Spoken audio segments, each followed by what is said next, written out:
ଆମେ ଅଛୁ ମୟୂରଭଞ୍ଜ ଜିଲ୍ଲାପାଳଙ୍କ ଅଫିସରେ। ଆପଣ ଦେଖିକରି ଜାଣିପାରୁଥିବେ ସୁଦୂର ଠାକୁରମୁଣ୍ଡା ଅଞ୍ଚଳରୁ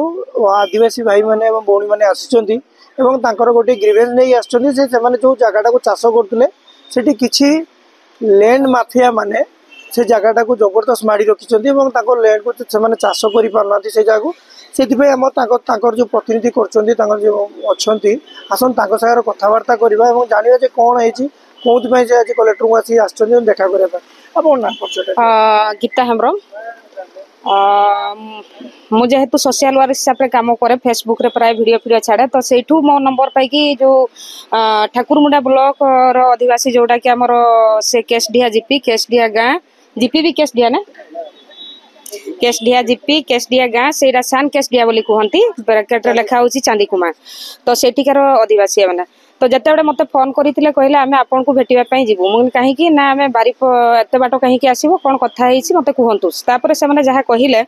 आपड़ शुणिले आश्चर्य हेबे जोटा कि गत वर्ष ये जो गला वर्ष चाष सीजन टारे से समय जिते मैंने बिल को उल्लाऊले हल करने अजना लोक पहाड़ आरपटे रोकवा लोक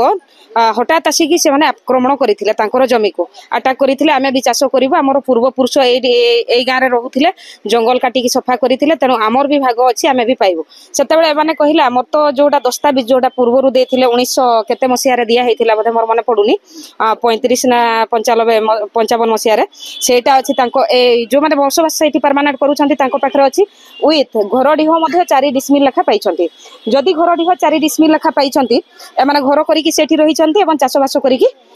चलुंट ता मध्य कौन होकर से आक्रमण कले दुई गोष्ठी भितर झगड़ा आरंभ हो झगड़ा जिते आरंभ है पुलिस प्रशासन आसिले तहसिल आसिले बीडीओ आसिले समस्त अधिकारी आसिकी से गाँव समाधान चेष्टा कले किंतु समाधान कौन बाट देखागलानी जहाँफल कि से गाँव जो मैंने परमानेंट बसवास करुले से लोक मैंने डहल विकल गोटे वर्ष हवा गला सब कलेक्टर जानते मैंने जोटा करंजिया डिविजन कलेक्टर ग्रीभांस को जाइए मेल करके कलेक्टर को चिठी पठे किंतु समाधान आज पर्यंत मिलूना तेणु करके आज आसी कलेक्टर को देखा करने कौन सल्यूशन दौरान यही चाष सीजन बेलू जब डिमार्केशन चिन्हट करके जमी बाड़ी हस्तांतर न दि जाए एवं तांकर खाइबा पीवा चाष अमल पर्यंत